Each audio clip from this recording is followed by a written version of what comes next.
길이 약 1.5m, 소화기관 맨 마지막에 위치해 있는 침묵의 장기 대장. 대장은 크게 직장과 결장으로 나뉘는데 암이 발생하는 위치에 따라 결장에 생기는 암을 결장암, 직장에 생기는 암을 직장암, 이를 통칭해 대장암이라 부른다. 대장 점막 일부가 비정상적으로 증식해 대장 내강의 혹의 형태로 돌출한 것이 바로 용종인데 대장 용종 중 일부가 암으로 발전한다. 간단히 말씀드리면 대장에 생긴 암을 대장암이라고 할 수 있습니다. 또 저희 생활이 서구화되고 식습관이나 이런 거가 육류 위주로 바뀌다 보니까 그거와 밀접한 관련이 되면서 발생률이 굉장히 급속하게 올라가고 있는 특징적인 암종입니다. 20년 전에 비해 4배 가까이 증가한 대장암. 우리나라에선 매년 3만 명 정도가 대장암 진단을 받는다는데 악성 종양 중에 증가 속도가 가장 빠른 암이 바로 대장암이다. 발병 위치도 증상도 다양하게 나타나는 소리 없는 침입자 대장암. 오늘 TV 주치에서는 대장암에 대해 자세히 알아본다. 대장암은 여러 가지 복합적 원인으로 발생한다. 유전적인 취약성, 그리고 우리가 먹는 음식물 속에 존재하는 발암물질 같은 환경적 요인들이 겹쳐지면서 대장 점막의 세포에 변성이 일어나 대장에 용종이 발생하고 이것이 점차 악화돼 그 일부에 암세포가 발생하게 된다. 더 진행되면 대장벽을 파고드는 침윤성 암이 되고 나중에는 대장 이외의 다른 장기로 암이 퍼지게 되는 전이성 암으로 발달하게 된다. 어떤 불편함이 있으셔서 저희 병원 오시게 됐죠? 평소 때보다 화장실도 좀 자주 가고요. 속도 좀 불편한 것 같아서 왔습니다. 최근에 체중 변화 같은 게 있으셨나요? 예, 얼마 전부터 체중이 조금 줄었습니다. 변 보실 때 피가 묻어 나오거나 그런 거를 보신 적 있나요? 가끔 피도 조금 묻어 나오고 변 굵기도 좀 가늘어진 것 같습니다. 대장 내시경 같은 거를 해보신 적이 있으신가요? 대장 내시경은 안 했는데요. 얼마 전에 건강검진에서 대변 검사를 했는데 좀 이상이 있다고 얘기를 들었습니다. 상당수의 경우 아무런 증상이 없는데도 불구하고 정기검진을 하면서 대장암이 발견되곤 한다. 평소에 배변 습관에 변화가 달라진다거나 대변의 굵기가 가늘어지고 묵직한 잔변감 등이 나타난다면 내 몸이 보내는 신호를 한 번쯤 의심해봐야 한다. 50세가 넘었음에도 불구하고 건강검진상 대장 내시경은 안 하시고 지내시다가 분별 자면을 검사해서 양성으로 나와서 이제 오시게 됐는데요. 추가적으로 내시경으로 봤을 때 구불결장에 한 3cm 정도나 되는 암종이 발견됐습니다. 그래서 추가적으로는 대장 내시경이 일종의 동굴 탐험이나 마찬가지라 그 안쪽에서만 보는 거고요. 입체적으로 더 추가적인 확인을 위해서는 복부 CT 그리고 전신 상태를 보기 위해서는 펫CT나 이런 것들도 추가적으로 검사가 필요합니다. 대장암이 가장 잘 생기는 부위는 구불결장과 직장.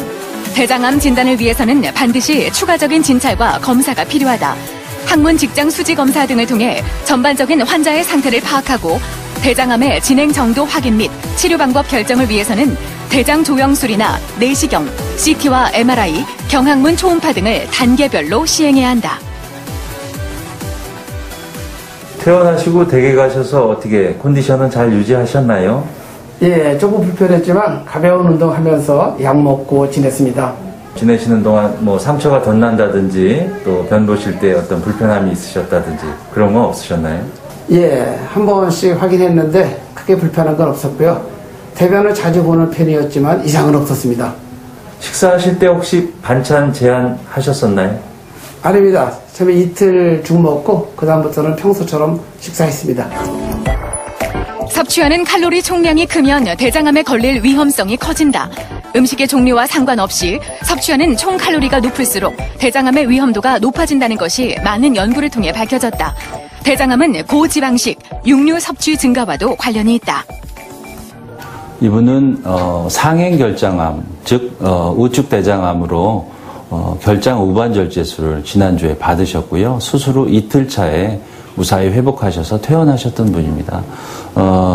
오늘 오셔서 상처나 이런 거에는 무사히 잘 나으신 상태고 조직검사 결과 봤더니 애매하게도 임파선 전이가 하나가 있었습니다. 그래서 추가적으로는 전신 항암 치료가 필요한 상태고요. 요새는 약제나 이런 것들도 워낙 발달해 있기 때문에 항암 치료하시면 되게 걱정들 하시는데 무사히 다 그걸로도 완치될 수 있습니다. 모든 암은 일찍 발견하는 게 최선의 방법이다. 특히 대장암을 조기에 발견할 경우 용종 절제술을 통해 절제가 가능한데 늦게 발견하게 되면 점막 하층보다 더 깊숙이 암세포가 침범해 대장을 절제해야 하는 수술을 받게 된다. 더욱이 항문 근처의 암일 경우 항문 주머니를 차고 살게 될 수도 있다. 다행히 최근엔 몸의 흉터를 최소화하고 통증도 적은 복강경 수술이 많이 시행되고 있다. 일상으로의 회복도 빠르다. 아시다시피 대장암은 어쩌면 작고 사소하다고 볼 수 있는 작은 용종에서 출발합니다. 용종은 그 자체가 암의 가능성도 거의 없고요.